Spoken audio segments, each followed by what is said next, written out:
Hi friends, welcome back to Arsikere ಅವರ YouTube channel. Rapido ಮತ್ತೆ Porter ಅಲ್ಲಿ ಏನಕ್ಕೆ ಜೀರೋ ಕಮಿಷನ್ ಮಾಡಿದ್ರು ರೈಡರ್ಗಳಿಗೆ, ಡೆಲಿವರಿ ಬಾಯ್ಸ್ಗೆ, ಮತ್ತೆ ಇದು ಎಷ್ಟು ದಿವಸ ಕಂಟಿನ್ಯೂ ಆಗುತ್ತೆ, ಪರ್ಮನೆಂಟ್ ಆಗಿರುತ್ತಾ ಇಲ್ಲ ಟೆಂಪರವರಿನಾ ಇದು ಅನ್ನೋದ್ರ ಬಗ್ಗೆ ಸಂಪೂರ್ಣವಾಗಿ ಮಾಹಿತಿನ ತಿಳಿಸ್ಕೊಡ್ತೀನಿ ವಿಡಿಯೋದಲ್ಲಿ. ಬನ್ನಿ ಸ್ನೇಹಿತರೆ, ವಿಡಿಯೋ ಸ್ಟಾರ್ಟ್ ಮಾಡಕ್ ಮುಂಚೆ ಯಾರೆಲ್ಲ ಫಸ್ಟ್ ಟೈಮ್ ನಮ್ಮ ಚಾನಲ್ ವಾಚ್ ಮಾಡ್ತಾ ಇದ್ದಾರೆ ಪ್ಲೀಸ್ ದಯವಿಟ್ಟು ಸಬ್ಸ್ಕ್ರೈಬ್ ಮಾಡ್ಕೊಂಡು ವಿಡಿಯೋ ವಾಚ್ ಮಾಡಿ. ಹಾಗೆ ಪಕ್ಕದಾಗಿರೋ ಬೆಲ್ ಐಕಾನ್ ಕ್ಲಿಕ್ ಮಾಡಿ, ಇಷ್ಟ ಆದ್ರೆ ಒಂದು ಲೈಕ್ ಮಾಡಿ, ಶೇರ್ ಮಾಡಿ. ಬನ್ನಿ ಸ್ನೇಹಿತರೆ, ವಿಡಿಯೋ ಸ್ಟಾರ್ಟ್ ಮಾಡೋಣ. ಈ ಕಳೆದ ಒಂದು ತಿಂಗಳಿಂದ ಪೋರ್ಟರ್ ಅಲ್ಲಿ ಜೀರೋ ಕಮಿಷನ್ ಆಯ್ತು. ಇದಕ್ಕೆ ಮುಂಚೆ ರಾಪಿಡೋದಲ್ಲಿತ್ತು ಆಲ್ಮೋಸ್ಟ್ 3 ಮಂತ್ಸ್ ಇಂದ ಬೈಕ್ ಟ್ಯಾಕ್ಸಿ ಕೇಸ್ ನಡೆಯಕ್ಕೆ ಸ್ಟಾರ್ಟ್ ಆಯ್ತಲ್ಲ, ಅವಾಗಿಂದ ಕಂಪ್ನಿ ಜೀರೋ ಕಮಿಷನ್ ಮಾಡ್ಬಿಟ್ರು. ರೈಡರ್ಸ್ಗೆ ಏನ್ ಕಸ್ಟಮರ್ ಬರ್ತಾ ಇದೆಯಲ್ಲ, ರೈಡರ್ಸ್ಗೆ ಫುಲ್ ಅಮೌಂಟ್ ಇವ್ರಿಗೆ ಹೋಗ್ತಾ ಇದೆ, ಬೈಕ್ ಟ್ಯಾಕ್ಸಿಗೆ ಮಾತ್ರ. ಇನ್ನ ಪಾರ್ಸಲ್ ಅಂತ ಬಂದ್ರೆ ಒಂದು ಆರ್ಡರ್ಗೆ ಒನ್ ಡೇಗೆ ನೀವು ಒಂದ್ ಆರ್ಡರ್ ಮಾಡಿ 10 ಆರ್ಡರ್ ಮಾಡಿ ₹9 ಕಟ್ ಮಾಡ್ತಾನೆ ಪಾರ್ಸಲ್ ಮಾತ್ರನ. ಬಟ್ ಬೈಕ್ ಟ್ಯಾಕ್ಸ್ಗೆ ಯಾವುದೇ ತರ ₹1 ಕೂಡ ಕಟ್ ಮಾಡಲ್ಲ ಬೈಕ್ ಟ್ಯಾಕ್ಸಿಯಲ್ಲಿ. ಇದೇ ತರ ಏನಾಗಿದೆ ಈಗ ಪೋರ್ಟರ್ ಅಲ್ಲಿ ಕೂಡ ಒಂದು ತಿಂಗಳಿಂದ ಒಂದೇ ₹1 ಕೂಡ ಅವ್ನು ಕಮಿಷನ್ ತಗೊಂತ ಇಲ್ಲ. ಯಾವುದೇ ತರ ಪ್ಲಾಟ್ಫಾರ್ಮ್ ಫೀಸ್ ಆಗ್ಬೋದು, GST ಆಗ್ಬೋದು, ಕಮಿಷನ್ ಆಗ್ಬೋದು, ಏನು ತಗೊಂತ ಇಲ್ಲ. ಕಸ್ಟಮರ್ ಹತ್ರ ಏನ್ ಬರುತ್ತೆ ಡೈರೆಕ್ಟ್ ಅಷ್ಟು ಪೇಮೆಂಟ್ ರೈಡರ್ಗೆ ಹೋಗ್ತಾ ಇದೆ. ಒಂಥರ ಅನುಕೂಲ ಚೆನ್ನಾಗಿದೆ ಅಂತ ಹೇಳ್ಬೋದು. ಬಟ್ ಅಮೌಂಟ್ ಕಡಿಮೆ ಆಗಿದೆ.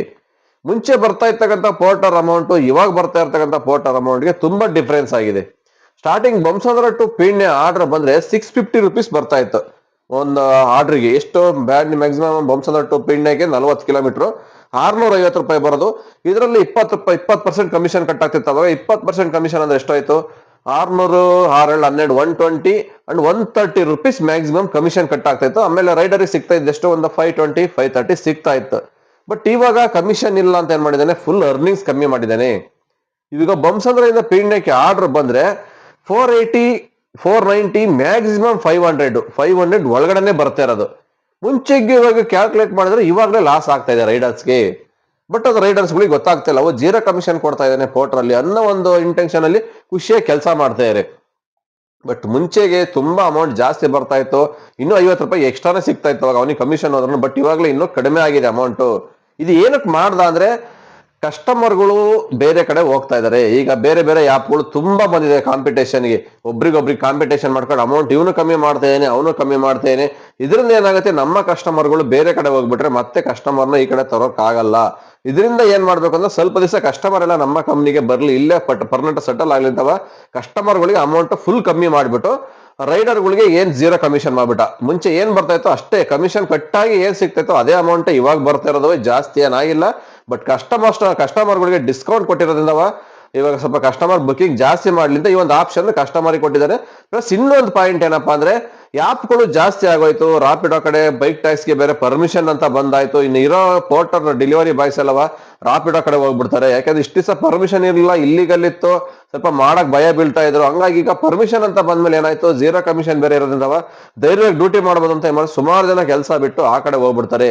ನಂತರ ಏನಾಗುತ್ತೆ, ನಮ್ಮ ಕಂಪ್ನಿಲಿ ರೈಡರ್ ಇರಲ್ಲ, ಆರ್ಡರ್ ಬುಕ್ಕಿಂಗ್ ಬಂದ್ರೆ ಡೆಲಿವರಿ ಮಾಡೋರು ಯಾರು ಇರಲ್ಲ, ತುಂಬಾ ಕಷ್ಟ ಆಗುತ್ತೆ. ಕಂಪನಿ ಎಲ್ಲಿ ಕ್ಲೋಸ್ ಆಗ್ತಕ್ಕಂಥ ಮೊಮೆಂಟ್ಗೂ ಬಂದ್ರು ಬರ್ಬೋದು ಅನ್ನೋ ಒಂದು ಇಂಟೆನ್ಷನ್ ಯೋಚನೆ ಮಾಡಿದರೆ, ಮುಂದಾಲೋಚನೆ ಮಾಡಿ ಸದ್ಯಕ್ಕೆ ಸ್ವಲ್ಪ ದಿವಸ ರೈಡರ್ಗಳಿಗೆ ನಮ್ಮ ಕಂಪ್ನಿಯಲ್ಲಿ ಜೀರೋ ಕಮಿಷನ್ ಮಾಡೋಣ ಅಂತ ಹೇಳಿ ಇವರು ಪ್ಲಾನ್ ಮಾಡಿರೋದಷ್ಟೇ. ಬಟ್ ಇದರಲ್ಲಿ ಬೇರೆ ಏನು ರೈಡರ್ಗಳಿಗೆ ಲಾಭ ಅಂತೂ ಏನಿಲ್ಲ. ಯಾಕಂದ್ರೆ ಏನ್ ಅಮೌಂಟ್ ಬರ್ತಾ ಇತ್ತು ಫಸ್ಟ್, ಇವಾಗ್ಲೂ ಅದೇ ಅಮೌಂಟೇ ಬರ್ತಾ ಇದೆ.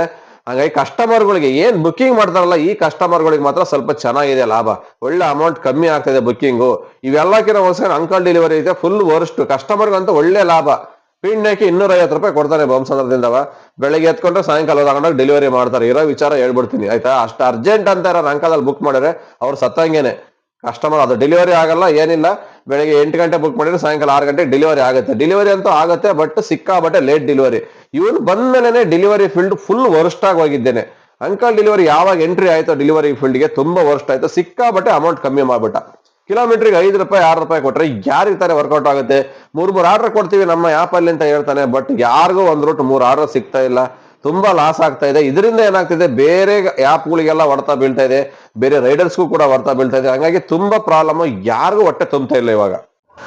ಇದರಿಂದ ಇವತ್ತು ರೈಡರ್ಗೆ ತುಂಬಾ ಏಟ್ ಆಗ್ತಾ ಇದೆ ನಿಜವಲ್ಲೂ. ಮುಂಚೆ ಆಗ್ತಾ ಇದ್ದ ಅರ್ನಿಂಗ್ಸ್ಗೆ ಇವಾಗ ಆಗ್ತಾ ಇರೋದು ಅರ್ನಿಂಗ್ಸ್ಗೆ ಸುಮಾರು ಡಿಫ್ರೆನ್ಸ್ ಇದೆ. ಆರ್ಡರ್ಗಳು ಕಮ್ಮಿ ಆಯ್ತು, ಆ್ಯಪ್ ಜಾಸ್ತಿ ಬಂದು, ಒಬ್ರಿಗೊಬ್ರಿಗೆ ಕಾಂಪಿಟೇಷನ್ ಬಂತು, ಹುಡುಗರು ಕೂಡ ಜಾಸ್ತಿ ಆದ್ರು ಡೆಲಿವರಿ ಫೀಲ್ಡ್ಗೆ. ಇದರಿಂದ ಏನಾಗ್ತದೆ, ಯಾರಿಗೂ ಹೊಟ್ಟೆ ತುಂಬ್ತಾ ಇಲ್ಲ. ₹1000 ಅರ್ನ್ ಮಾಡಕ್ ಆಗ್ತಾನೆ ಇಲ್ಲ. ಮುಂಚೆ ಎಲ್ಲ ಬಂಸಂದ್ರದಿಂದ ದೊಡ್ಡಬಳ್ಳಾಪುರ, ದಾಬಸ್ಪೇಟೆ, ಏರ್ಪೋರ್ಟ್, ಮಾಲೂರು ಎಷ್ಟು ಆರ್ಡರ್ ಬರೋ ಗೊತ್ತಾ? ₹1000, ₹1300, ₹1500 ಆರ್ಡರ್ ಶೋ ಆಗೋದು. ಇವಾಗ 500 ರೂಪಾಯಿ ಆರ್ಡರ್ ನೋಡಕ್ ಆಗ್ತಾ ಇಲ್ಲ ಆ್ಯಪಲ್ಲಿ, ಆ ತರ ಆಗ್ಬಿಟ್ಟಿದೆ. ಬಟ್ ಇದು ಏನಾಗಿದೆ ಅಂತ ಗೊತ್ತಾಗ್ತಾ ಇಲ್ಲ. ಆರ್ಡರ್ ಕಮ್ಮಿ ಆಯ್ತು, ಇಲ್ಲ ಮತ್ತೇನಾದ್ರು ಬೇರೆ ಪ್ರಾಬ್ಲಮ್ ಆಯ್ತು, ಇಲ್ಲ ಬೇರೆ ಬೇರೆ ಆ್ಯಪ್ಗಳಲ್ಲಿ ಮಾಡ್ತಿದ್ರು ಕಡಿಮೆ ಅಮೌಂಟ್ ಅಂತ ಗೊತ್ತಾಗ್ತಾ ಇಲ್ಲ. ಬಟ್ ಅಲ್ಲಿ ಅಮೌಂಟ್ ಮಾತ್ರ ಸಿಕ್ಕಾಬಟ್ಟೆ ಕಡಿಮೆ ಆಗಿರೋದ್ರಿಂದ ರೈಡರ್ಗೂ ಕೂಡ ಹೊಟ್ಟೆ ತುಂಬ್ತಾ ಇಲ್ಲ. ಇಷ್ಟು ಎಲ್ಲಾ ಮೆಟೀರಿಯಲ್ ರೇಟ್ ಕಾಸ್ಟ್ ಆಗಿದೆ, ಹೊರಗಡೆ ಜಾಸ್ತಿ ಆಗಿದೆ. ಬಟ್ ಡೆಲಿವರಿ ಅಮೌಂಟ್ ದಿನೇ ದಿನೇ ಬರ್ತಾ ಬರ್ತಾ ಅಮೌಂಟ್ ಕಡಿಮೆ ಮಾಡ್ತಾನೆ ಇದ್ದಾರೆ ಇವರು ಕಂಪ್ನಿಯವರು. ಬಟ್ ಇದಕ್ಕೆ ಏನ್ ಮಾಡ್ಬೇಕು, ಏನ್ ಆಕ್ಷನ್ ತಗೋಬೇಕು ಅಂತ ಯಾರಿಗೂ ಗೊತ್ತಾಗ್ತಾ ಇಲ್ಲ. ಎಲ್ಲ ಹುಡುಗರು ಒಗ್ಗಟ್ಟಾಗಬೇಕು, ಒಗ್ಗಟ್ಟಾಗಿ ಕೇಳಲೇಬೇಕು ಕ್ವಶನ್ ಮಾಡಿ. ಇಲ್ಲಾಂದ್ರೆ ಮುಂದಿನ ದಿನಗಳಲ್ಲಿ ಇವರಿಗೆ ಕಾಂಪಿಟೇಷನ್ ಮಾಡ್ಕೊಂಡು ಇನ್ನೂ ಹೋಗ್ತಾ ಹೋಗ್ತಾ ಅಮೌಂಟ್ ಕಮ್ಮಿ ಮಾಡ್ಕೊಂಡು ಹೋದ್ರೆ ಏನು ಮಾಡೋಕ್ಕಾಗಲ್ಲ. ಕಿಲೋಮೀಟರ್ಗೆ 5 ರೂಪಾಯಿ 6 ರೂಪಾಯಿ ಕೊಟ್ರೆ ಏನ್ ಸಮಯ ಬರುತ್ತೆ? 103 ರೂಪಾಯಿ ಪೆಟ್ರೋಲ್ ರೇಟ್ ಇದೆ. ಒಂದೊಂದು ಗಾಡಿ 30 ಕಿಲೋಮೀಟರ್ ಅಷ್ಟೇನೆ ಮೈಲೇಜ್ ಬರ್ತವೆ, ಆಕ್ಟಿವ್ ಹೊಂಡಾ ಡಿಯೋ ಗಾಡಿ ಇವೆಲ್ಲನ. ಯಾವ್ದೋ ಒಂದೊಂದು ಗಾಡಿ 60 ಮೈಲೇಜ್ ಬರ್ಬೋದು. ಬಟ್ ಇವ್ರು ಕೊಡ್ತಕ್ಕಂಥ 5-6 ರೂಪಾಯಿ ಕಿಲೋಮೀಟರ್ ತಗೊಂಡು ನಿಜವಾಗ್ಲೂ ವರ್ಕೌಟ್ ಆಗ್ತಾ ಇಲ್ಲ. ಈಗ ಪೋರ್ಟ್ರಲ್ಲೇ ಪ್ರೆಸೆಂಟ್ ಕಿಲೋಮೀಟರ್ ಎಷ್ಟು 11-12 ರೂಪಾಯಿ ಬರ್ತಾ ಇದೆ. ಓಕೆ, ಪರವಾಗಿಲ್ಲ, ಒಪ್ಕೊಳ್ಳೋಣ, ಒಂದು ಆವರೇಜ್ ಮುಂಚೆಗೆ ಕಡಿಮೆನೆ. ಬಟ್ ಜೀರೋ ಕಮಿಷನ್ ಇರೋದ್ರಿಂದ ಒಂದು 11-12 ರೂಪಾಯಿವರೆಗೂ ಬೀಳ್ತಾ ಇದೆ. ರಾಪಿಡೋ ಪಾರ್ಸಲ್ ಅಂತ ಬಂದ್ರೆ 10 ರೂಪಾಯಿ. ಈಗ ರಾಪಿಡೋದಲ್ಲಿ ಮುಂಚೆ ಎಲ್ಲ ಸರ್ಜ್ ಕೊಡ್ತಾ ಇದ್ದ ಮಾರ್ಕೆಟ್ ಅಲ್ಲಿ, ಇವನಿಗೂ ಕಾಂಪಿಟೇಷನ್ ಜಾಸ್ತಿ ಆಯ್ತು, ಒಬ್ರಿಗೊಬ್ರಿಗೆ ಕಾಂಪಿಟೇಷನ್ ಜಾಸ್ತಿ ಆಗಿ ಬುಕ್ಕಿಂಗ್ ಕಮ್ಮಿ ಆಗೋದ್ರಿಂದ ಏನ್ ಮಾಡ್ದ, ಈಗ ಅವನು ಸರ್ಜ್ ತೆಗ್ದ. ಕಿಲೋಮೀಟರ್ಗೆ 10 ರೂಪಾಯಿ ರಾಪಿಡೋಗೂ ಬರ್ತಾ ಇರೋದು ಪಾರ್ಸಲ್ಗೆ. ಹಾಗಾಗಿ ಈಗ ಅದಕ್ಕೂ ಪರವಾಗಿಲ್ಲ, ಸುಮ್ಮನೆ ಲಾಸ್ ಏನೇ ಹೇಳ್ಬೇಕಂದ್ರೆ 10 ರೂಪಾಯಿ ಅಂದ್ರೆ ಒಂದು ಆವರೇಜ್. ಬಟ್ ಮೆಟೀರಿಯಲ್ ವೆಯ್ಟ್ ಜಾಸ್ತಿ ಆಗೋಯ್ತು ರಾಪಿಡೋದಲ್ಲಿ. ಮುಂಚೆ ರಾಪಿಡೋದಲ್ಲಿ 5 kg ಮೇಲೆ ಕೊಡ್ತಾ ಇರಲಿಲ್ಲ, ಅಪ್ ಟು 5 kg ಲಾಸ್ಟ್ ಇತ್ತು. ಬಟ್ ಇವಾಗ ಅಪ್ ಟು 20 kg ಮಾಡಿದ್ದಾನೆ ಅವನನ್ನು ಕೂಡ. ಈಗೇನ್ ರಾಪಿಡೋ ಪೋರ್ಟರ್ ಇದಾರಲ್ಲ ಅಂಕಲ್, ಇವ್ರನ್ನ ನೋಡ್ಕೊಂಡು ರಾಪಿಡೋದವನು ಇವಾಗ ಅಪ್ ಟು 20 kg ಮಾಡ್ಬಿಟ್ಟಿದ್ದಾನೆ ಟೂ ವೀಲರ್ಗೆ. ಬಟ್ ಅಮೌಂಟ್ ಮಾತ್ರ ಅವನು ಕೂಡ ಕಡಿಮೆ ಮಾಡ್ದ. ಈಗ ಹಿಂಗೆ ಆಗ್ತಿರೋದು, ಒಬ್ರಿಗೊಬ್ರು ಕಂಪನಿ ಕಾಂಪಿಟೇಷನ್ ಜಾಸ್ತಿ ಆಗಿರೋದ್ರಿಂದ ಇವ್ರು ಮಾಡ್ತಕ್ಕಂಥ ಪ್ರಾಬ್ಲಮ್ ಇಂದ ಇದೆಲ್ಲ ನೇರವಾಗಿ ಆಗ್ತಾ ಇರ್ತಕ್ಕಂಥ ಪ್ರಾಬ್ಲಮ್ ರೈಡರ್ಗಳಿಗೆ ಮೇಲೆ ಬೀಳ್ತಾ ಇದೆ ಹೊರತಾ. ಹಂಗಾಗಿ ಇವಾಗ ರೈಡರ್ಗಳಿಗೆ ಏನು ಮಾತಾಡ್ತಕ್ಕಂಥ ಸಿಚುವೇಶನ್ ಇಲ್ಲ. ಯಾಕೆಂದ್ರೆ ಕೆಲಸ ಬಿಡಕ್ಕಾಗಲ್ಲ. ಈ ಡೆಲಿವರಿ ಫೀಲ್ಡ್ಗೆ ಅಡಿಕ್ಟ್ ಆಗ್ಬಿಟ್ಟಿರೋರು ಯಾವುದೇ ಕಾರಣಕ್ಕೂ ಇಲ್ಲಿಂದ ಹೊರಗಡೆ ಹೋಗಕ್ ಸಾಧ್ಯನೇ ಇಲ್ಲ. ಯಾಕೆಂದ್ರೆ ಬೇರೆ ಕೆಲಸ ಹೋಗಿ ಮಾಡ್ತೀನಿ ಅಂದ್ರೆ ನಿಜವಾಗ್ಲೂ ಅವ್ರ ಕೈಲಿ ಒಂದಿನ ಅಲ್ಲ, ಒಂದು ವಾರನೂ ಮಾಡಕ್ಕಾಗಲ್ಲ, ಅಷ್ಟು ಕಷ್ಟ ಆಗತ್ತೆ. ಯಾಕಂದ್ರೆ ಇಲ್ಲೊಂಥರ ಫ್ರೀ ಬರ್ಡ್ ತರ ಕೆಲಸ ಮಾಡ್ತಾರೆ. ಇಲ್ಲ ಅವರೇ ಓನರ್ ಆಗಿರ್ತಾರೆ. ನಿಮ್ಗೆ ಇಷ್ಟ ಆದ್ರೆ ಮಾಡ್ಬೋದು, ಇಲ್ಲ ಕಷ್ಟ ಆದ್ರೆ ಬಿಡ್ಬೋದು.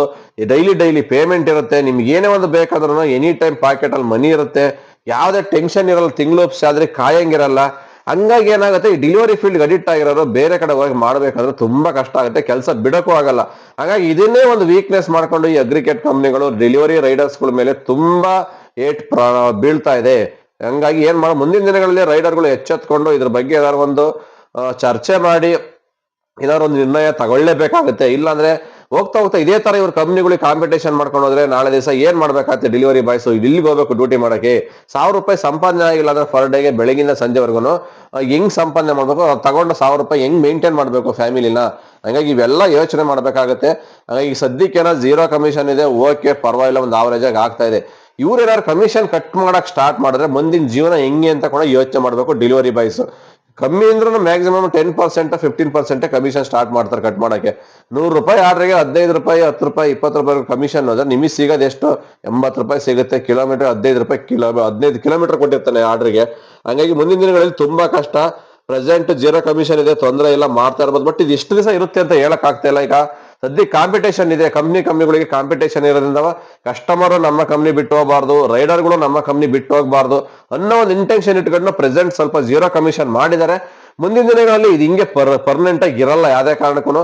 ಇವಾಗ ಎಷ್ಟು ಕೊಟ್ಟಿದ್ದಾರೆ ಕಂಪ್ನಿಯವರು ಅಷ್ಟು ಡಬಲ್ ಆಗಿ ನಮ್ಮ ಹತ್ರ ಕಿತ್ಕೊಂತಾರೆ ರೈಡರ್ಗಳ ಹತ್ರ. ಇದಂತೂ 100% ಗ್ಯಾರಂಟಿ ನಮ್ಮ ಅನಿಸಿಕೆ. ಯಾಕೆಂದ್ರೆ ಇದಕ್ಕೆ ಮುಂಚೆ ಎಲ್ಲ ಗೊತ್ತಿರಬೇಕು, ಎಷ್ಟೋ ಕಮಿಷನ್ 5% ವರ್ಗ ಮಾಡ್ತಾ ಇದ್ದ, ಏಕಾಏಕಿ ಒಂದೇ ಸರಿ 20% ಮಾಡ್ಬಿಟ್ಟ ಪೋಟ್ರವನು. ಈ ತರ ಎಲ್ಲ ಮಾಡ್ಬಿಟ್ಟು ಏನ್ ಮಾಡ್ತಾರೆ, ಇವಾಗೆಲ್ಲ ಕೊಟ್ಟಿರೋತಕ್ಕ ಅಮೌಂಟ್ ಒಂಟು ಡಬಲ್ ಆಗಿ ಮುಂದಿನ ದಿನಗಳಲ್ಲಿ ವಸೂಲಿ ಮಾಡ್ತಾರೆ. ಸದ್ಯದಲ್ಲೇ ಇದಾಗುತ್ತೆ. ಯಾಕೆಂದ್ರೆ ಇನ್ನೊಂದು 2 months ಸಮ್ಮರ್ ಟೈಮ್ ಇರೋದ್ರಿಂದ ಸ್ವಲ್ಪ ಆರ್ಡರ್ ಕಮ್ಮಿ ಇರುತ್ತೆ, ರೈಡರ್ಸ್ ಜಾಸ್ತಿ ಇರ್ತವೆ. ಹಂಗಾಗಿ ಬಿಟ್ಟಿದ್ದಾನೆ ಜೀರೋ ಕಮಿಷನ್ ಅಂತವ. ಬಟ್ ಏಪ್ರಿಲ್ ತಿಂಗಳಿಂದ ಮಳೆ ಸ್ಟಾರ್ಟ್ ಆದ್ರೆ ಖಂಡಿತ ಜೀರೋ, ಆಮೇಲೆ ಆರ್ಡರ್ ಹೆವಿ ಆಗುತ್ತೆ. ಪ್ರತಿಯೊಂದು ಆ್ಯಪ್ಗಳಿಗೂ ಆರ್ಡರ್ ಹೆವಿ ಆಗುತ್ತೆ. ಎಷ್ಟೇ ರೈಡರ್ಸ್ ಇದ್ರೂ ಡೆಲಿವರಿ ಮಾಡಕ್ ಆಗಲ್ಲ, ಅಷ್ಟು ಆರ್ಡರ್ ಬರ್ತಾ ಇರುತ್ತೆ. ಹಂಗಾಗಿ ಆ ನಂತರ ಕಮಿಷನ್ ಸ್ಟಾರ್ಟ್ ಮಾಡ್ತಾನೆ ಕಟ್ ಮಾಡೋದಂದ್ರೆ ಮ್ಯಾಕ್ಸಿಮಮ್ 15-20% ಕಮಿಷನ್ ಸ್ಟಾರ್ಟ್ ಮಾಡ್ತಾನೆ. ಇವಾಗ ಏನ್ ಕೊಡ್ತಾನೆ ಅದಕ್ಕೆಲ್ಲ ಡಬಲ್ ಆಗಿ ವಾಪಸ್ ತಗೊಂತಾನೆ. ಬಟ್ ಕೊಟ್ಟು ಮತ್ತೆ ಕಿತ್ಕೊಳ್ಳೋದೇ ಈ ಅಗ್ರಿಕೇಟ್ ಕಂಪ್ನಿಗಳ ಕೆಲಸ. ಇದು ಇವತ್ತಲ್ಲ, ಸುಮಾರು ವರ್ಷಗಳಿಂದ ನಾವು ನೋಡ್ಕೊಂಡು ಬಂದಿದೀವಿ. ಯಾವುದೇ ಒಂದು ಕಂಪ್ನಿ ಬೆಳಿಬೇಕಂದ್ರೆ ಸ್ಟಾರ್ಟಿಂಗ್ ಅಲ್ಲಿ ಅವ್ರು ಇನ್ವೆಸ್ಟ್ ಮಾಡ್ತಾರೆ.